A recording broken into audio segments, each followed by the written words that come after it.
고향 창릉 신도시가 그 3기 신도시 중에 하나로 가장 그 중에서는 제일 이제 늦게 공모를 통해서 기본 틀을 선정을 했고요. 거기에 이제 해안 건축을 위시한 저희 컨소시엄이 당선이 됐습니다. 저희가 고향 창릉 신도시 하면서 주안점으로 삼았던 거는 그 세 가지였어요. 자연이었고요. 첫 번째가. 두 번째는 도시인데 주변 도시였어요. 고향 창릉 신도시 그 자체 이전에 주변 도시와 이 신도시가 어떨 건가 하는 게 이제 두 번째 관심사였고요. 세 번째는 너무나 당연한 거지만 사람이었어요. 여기 사는 사람들이 어떻게 도시의 삶을 지금 또 미래에 이어나가게 할까. 이 세 가지가 큰 관심사였습니다. 그래서 이제 계획의 또 요체로 삼은 것들이 이 도시 안에서 자연이 점점 자라나는 그런 도시 만들자라는 게 이제 첫 번째 저희의 지향점이 됐고요. 그다음 두 번째는 이 자체 멋진 도시, 훌륭한 도시를 만들길 원하지만 주변 도시와 같이 상생하는 도시, 주변 도시와 함께 자라나는 도시, 주변에 뭔가 좋은 영향을 주는 그런 도시, 그런 걸 만들자는 게 이제 두 번째였고요. 세 번째는 여기 살면서 사람들이 그 당대뿐만 아니라 그 다음 세대까지 삶을 지속적으로 이어가는, 세대가 계속 이어지는 그런 도시가 되게 하려면 어떻게 해야 될까? 이게 신도시가 그동안 잘 담지 못했던 것들이라고 생각을 하거든요. 그래서 그 세 가지를 주안점으로 담아서 도시의 골격도 짜고 세부적인 계획도 짜고 또 어떤 비전도 만들고 그렇게 진행을 했습니다. 저희가 이제 이 한 것들은 건축물 하나를 만드는, 저희가 설계 사무소이기 때문에 많은 건축물 디자인을 하는데 건축물 하나를 만드는 것과는 다른 일이거든요. 일종의 도시의 기본 골격을 짜고 그 구상을 하고 앞으로 도시가 이렇게 만들어졌으면 좋겠다라는 밑그림을 그리는 거죠. 그건 이제 뭐 도시 설계라고 부르는 영역에 해당하는 건데요. 기본 구상과 도시 설계에 해당하는 내용인데요. 그건 사실은 이제 작품이라고 부르기는 좀 어렵습니다. 저희의 작업이기는 하지만 어떤 완성된 작품은 사실은 아닙니다. 도시라는 게 10년, 아무리 짧아야 10년, 20년, 30년 혹은 수십 년에 걸쳐서 만들어지고 바뀌어가는 게 자연스러운 도시 모습이기 때문에 결정된 형태는 아니거든요. 기본 틀과 방향을 얘기하는 거기 때문에 그 완성도란 이 시점의 완성도가 아니라 앞으로 가야 할 기본 철학을 어떻게 세팅을 하느냐, 기본 철학을 어떻게 만들어 놓느냐, 그걸 공간 구성상에서 어떻게 펼쳐 놓느냐, 어떤 가이드라인을 통해서 그런 것들이 만들어지도록 어떤 텍스트를 쓰느냐, 이런 거에 따라 점점 만들어져 가는 거거든요. 저희의 이제 작업은 이제 출발점이죠. 도시가 이런 비전과 이런 모습을 가져야 됩니다. 라는 출발점이고요. 당연히 뭐 그 출발점을 갔는데도 도시가 갖는 많은 문제들을 이제 해결해 가면서 솔루션을 담아가면서 비전을 담아야 되기 때문에 당연히 아쉬운 점이나 어려운 점들 당연히 있죠. 하지만 이건 완성품은 아닙니다. 예를 들면 이제 건물과 같은 경우에는 주어진 땅 내에 뭐 클라이언트, 그 민간이 되든 개인이 되든 공공이 되든 클라이언트가 건축가에게 이제 건물들의 디자인을 의뢰하고 그것들을 일정 시간을 거쳐서 완성을 하면 물론 살아가면서 사람들이 조금씩 바꾸긴 하지만 큰 틀의 변화는 없거든요. 도시라는 것들은 수백만 평의 대지 위에 도시의 기본 골격을 짜면 어디는 무슨 용도를 위한 땅, 어디는 무슨 용도를 위한 땅, 용도를 설정하고 가이드라인을 만들지만 그것을 만드는 과정에서부터 예를 들면 고양시, 지자체, 주민들, 관련된 여러 전문가들, 또 여러 전문 기술자들, 또 사회 간접자본을 다루는 여러 영향들에 의해서 토지 구상들을 사실은 최적의 상태들로 좀 만들어 가기도 해야 되고요. 당연히 이것들을 통해서 사업을 일종의 국가 사업으로 만드는 수입과 지출을 맞춰야 되기 때문에 보상을 하고 토지를 매각을 하면서 수익을 맞추고 그것들이 일정 이익이 가져가야 되는 그런 사업적인 것들도 당연히 LH 중심으로 찾아야 되고요. 지자체가 갖고 있는 많은 문제 해결 것들이 있어요. 그런 것들을 담다 보면 굉장히 여러 가지 방향으로 나아갈 가능성들이 많아요. 그럼에도 불구하고 이 도시가 어때야 될 거냐 하는 그런 컨셉들을 처음에 강하게 세우고 그 지향점들을 남겨가고 하는 것들이 어려운 거죠. 굉장히 긴 과정이에요. 도시를 만들어가는 과정이. 예를 들면 분당과 일산이 처음에 어떤 비전을 가지고 출발을 했지만 우여곡절 끝에 땅의 용도가 바뀌고 모양이 바뀌고 많이 비전이 달라지잖아요. 그때 예측과 지금의 예측이 달라져서 변해가죠. 그때 도시를 만들 때 꿈꿨던 사람들의 삶과 사람들이 사실 수십 년 후에 사회 경제적인 변화로 또 인구적인 변화로 가족 구성의 변화로 도시를 사용하는 방식이 달라진단 말이죠. 그런 것들 다 담지 못하죠. 어떻게 보면 뭔가 당대의 필요에 굉장히 급급하기 위해서 당대로서는 굉장히 많이 노력을 했지만 이후에 대한 상상을 조금 덜 한 상태에서 도시를 시작했을 수도 있죠. 지금 만드는 도시들은 이제 1기 신도시, 2기 신도시를 만들었던 경험들이 우리가 쌓여 있기 때문에 뭐 완벽하게 무슨 예언자처럼 맞출 수는 없겠지만 앞으로의 도시들이 사람들이 계속 살아가는 도시가 되게 하기 위해선 어떤 가치, 어떤 최소한의 구성, 어떤 가이드라인, 어떤 비전을 가져야 될 건가를 이제 잘 세팅하는 게 중요한 거죠. 저희가 그 작업을 하고 있는 겁니다. 그럼 이제 저희 그 고향 창릉에 저희가 이제 담았던 걸 조금 더 설명을 드리면 아마 이해 도움이 되실 것 같은데 말씀하신 것처럼 고향 창릉지구 현재 비닐하우스가 굉장히 많은 훼손되어 있는 그린벨트입니다. 좋은 그린벨트는 사실은 아니에요. 좋은 자원이 있지만 잘 정리되어 있는 쓰기 좋은 숲은 아니에요. 하지만 분명히 거기에 군부대가 자리하고 있던데 좋은 자연들이 있고요. 또 창릉천이 지구 가운데를 흘러가는 굉장히 좋은 잠재력이 있거든요. 그래서 고향 창릉 신도시는 아마 3기 신도시 중에서도 그 고향 숲과 창릉천이라는 것들이 그 신도시 중심지에 결합되어 있는 굉장히 독특한 거가 될 거예요. 그래서 자연과 함께하는 그런 신도시를 만들기에 굉장히 좋은 입지를 가지고 있기 때문에 저희 계획 안에 주어진 가장 중요한 점들은 그 고향 숲하고 창릉천하고 연결되는 블루그린 네트워크라고 저희가 이름 붙인 것들이 있는데 청색과 녹색이죠. 그래서 청은 이제 물을 상징하고 녹은 당연히 이제 그린, 숲을 상징하는 건데 그린만 있는 것도 아니고 블루만 있는 것도 아니고 그린과 블루가 사실은 거의 같은 거거든요. 물로 관련된 거니까 물이 있는 곳에 나무가 있는 거니까요. 그리고 지형과 관련된 거니까 산에서부터 계곡물이 흘러서 차로 흘러가는 그것들이 이제 우리가 자연의 모습이거든요. 그것이 신도시 조직에 그냥 반영이 되게 만들었어요. 산에서부터 천까지 일어나가는 그 굵고 폭이 넓고 혹은 좁은 다양한 녹지들이 전체 도시를 신실과 날줄처럼 이렇게 짜게 만들었어요. 그래서 창릉천이라는 수변 공간들이 굉장히 가까이 있기도 하고요. 거기에는 크고 작은 호수공원들이 쭉 형성이 될 거고요.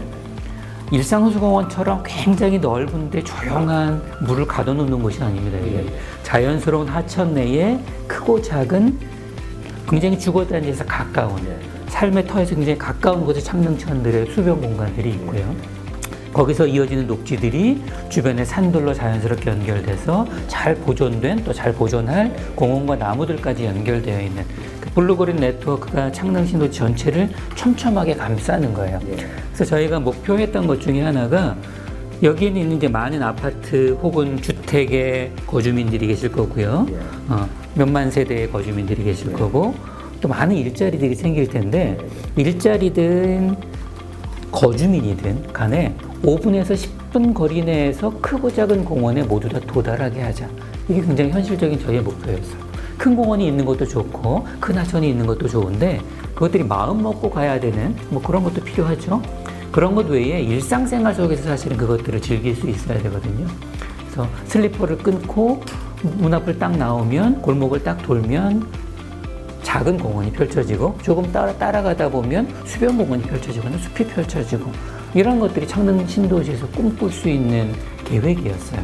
그게 굉장히 소박하지만 그런 신도시들이 만들어진다고 하면 그 속에서 사는 사람들의 만족도가 높아지겠죠.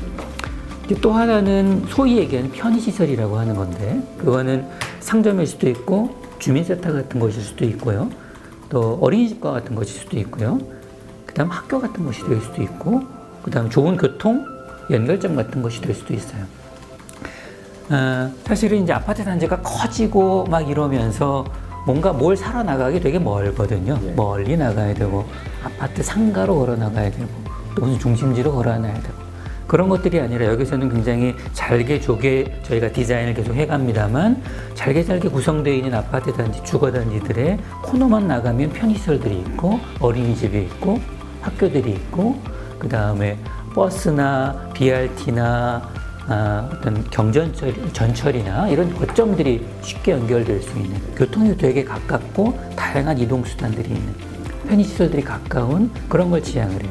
큰 조직이 아니라 자잘한 조직들로 되어 있어서 전체 도시를 한꺼번에 누리지 않더라도 내 생활권 내에서 필요한 것들이 다 있는 그런 도시들을 지향을 합니다. 특히 이제 학교 같은 경우에는 처음에 말씀드린 공원이랑 저희가 적극적으로 결합되어 있는데 스쿨파크라는 말들을 많이 쓰고 있어요. 생활권별로 뭐 국공립 유치원들이 요즘은 이제 꼭 들어가야 되거든요. 국공립 유치원과 또 초등학교와 또 위기에 따른 중고등학교들이 결합이 되게 될 텐데 그런 것들이 도로의 면에 있는 것들이 아니라 공원의 면에 있어요. 저희의 구조상. 공원의 일부의 학교들이 초등학교 특히 유치원 같은 것들은 공원의 일부가 되게 돼 있어요. 학교의 담장을 사실은 살짝 경계들을 허물어 버린다면 운동장 등을 공원과 같이 쓸 수도 있고 지역 주민들이 공유할 수도 있고 어린이집에서 혹은 초등학생들이 생태학습을 어디를 가는 게 아니라 바로 문 앞에 있는 공원 내에서 이루어지기도 하고 또 혹은 도시들이 성장해 나가면 그 시설들의 일부들이 공원 속에 있는 그 학교 시설들의 일부들이 지역 커뮤니티 시설이 되기도 하고 이런 어떤 미래적인 가능성까지 보고 학교와 공원을 결합한 그런 거점들을 군데군데 이제 만들어서 구성이 될 거예요. 자족용지를 이렇게 보고 있습니다. 중요한 건 사실은 주민 편익시설이기도 하고요. 이게 신도시로서 어떻게 보면 아까 이제 일산 얘기를 하셨는데 고양시가 사실은 기본 구상상에서 현재 2개의 커다란 도심을 성정을 하고 있어요. 예를 들면 서울 같으면 강북 도심이 있고 강남 도심이 있고 여의도 도심이 있고 최소한 3개 정도의 도심과 여러 개의 부도심을 설정을 하지 않습니까? 고양시도 이제 인구 100만의 도시이기 때문에 굉장히 이제 핵이 많아지게 돼 있어요. 기존에 이제 도시의 핵 혹은 도심이라고 부르는 것들이 이제 일산을 중심으로 되어 있었습니다. 일산 신도시가 사실은 고양시의 가장 상징적인 도시 공간이었고 도심이었어요. 근데 이제 고양 창릉이 생기면 도심이 하나 더 생기는 거예요. 2개의 도심이 되는 겁니다. 그러니까 일산 주민들이 싫어하실 게 아니라 일산은 이미 일산 나름대로의 어떤 지향점을 가지고 성장하고 좋은 도시예요. 일산을 되게 좋아하는데 멋진 도시예요. 멋진 도심이 되어가고 있어요. 고양 창릉은 그거와는 색깔이 다른 또 다른 도심이 되는 거죠. 그러니까 고양시 전체적인 차원에서 보면 사람들의 삶의 질이 올라가기 위해서는 좋은 교통 여건으로 서울과 연결하는 거 당연히 중요하고 잘 하지만 거기에 좋은 일자리들이 크고 작은 큰 기업, 작은 기업 다양한 형태의 일자리들이 도심 내에서 생기는 게 중요하거든요. 일산도 그걸 위해서 굉장히 많이 노력을 하고 있고요. 고양시 차원에서. 고양 창릉도 역시 그런 노력을 하는 겁니다. 그게 고양에 사시는 주민들에게 가치를 높이는 거거든요. 그게 굉장히 중요한데. 그래서 고양 창릉 도심 내에 일자리를 만드는 게 중요하죠. 그 주민들을 위해서 편의시설을 만드는 것 물론 중요합니다만 더 중요한 것들은 거기 사시는 사람들이 다닐 수도 있는 가까운 자리에 좋은 일자리들이 생기는 게 중요한데 그게 그 주변에 집의 가치를 높이는 길이기도 하고 또 멀리 이동하지 않고 가까운 데서 일자리를 찾을 수 있는 가능성이기도 하고요. 혹은 자기 집에서 자기 집 가까운 곳에서 그것과 연관된 자기만의 비즈니스를 할 수 있는 가능성이 되기도 하고요. 그러니까 좋은 일자리들을 만들 수 있는 가능성을 확보하는 것들은 굉장히 이제 중요하죠. 그래서 이제 고양 창릉에서 이미 자족용지가 말씀하신 대로 다른 신도시보다 많이 잡혀 있기도 하고 그거를 어떻게 위치하고 또 어떤 가능성들을 열어놓느냐 하는 것들이 되게 중요해요. 그래서 제가 구성할 때부터 주변의 여러 도시들을 상대해서 최소한 한 3개 이상으로 자족용지의 획들을 분산해 놨어요. 여기만 자족용지가 아니라 서울에 가까운 남쪽에도 뭔가 산업을 유치할 수 있는 기점을 확보해 놓고 최근에 발표되어 있는 그 GTX 정차역을 중심으로 거기는 이미 도심으로 제가 설정을 했는데 거기에도 다양한 형태의 일자리들과 기업들이 유치될 수 있는 기반을 마련해 놓고요. 또 길게 생겼는데 고향 창릉지구가 길쭉하게 생겼습니다. 여기 가봤습니다. 네네. 지금 현재 작동을 하고 있는 걸 제가 아, 네. 그 고향 그 삼송이 저 북쪽에 가까이 있잖아요. 고향 삼송지구가 저 북쪽에 있거든요. 그 스타필드가 기존에 있는 그 가까운 쪽에도 사실은 고향 삼송지구와 함께 뭔가 상생할 수 있는 또 다른 산업 거점을 좀 만들어 놓거든요. 그 다양한 형태의 어떤 자동종지 거점들을 만들어 놓고 어떤 하나의 색깔이 아닌 상업시설만이 아니라 다양한 기업들이 들어올 수 있는 것들을 만들어야 되고요. 요즘은 또 상업시설의 유형들이 어떤 대규모 시설들도 필요하기도 하지만 굉장히 다양한 형태의 온라인, 오프라인 상업시설들로 바뀌어가고 있거든요. 굉장히 자연스러운 거리와 상업 가로들을 만들어 놓는 게 사실은 더 중요합니다. 그래서 예를 들면 남쪽에 있는 거점들은 저희가 좋은 기업들을 유치할 수 있는 어떤 산업의 성격들로 생각을 하고 있고요.